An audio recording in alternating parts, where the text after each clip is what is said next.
Guys, today I'm gonna marinate some pie, just that with skin, guys. I found this hidden Bali Ranch night, guys. It's new. And then olive oil. I'm gonna add some black pepper and garlic powder. So now we're gonna pour that there. You can just sprinkle this, guys. If you wanna bake it too, you can do that. I'm gonna put 1/2 cup of oil,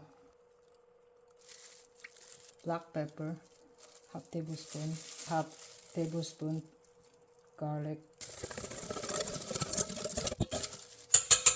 Marinade is good. Just gonna marinate this overnight.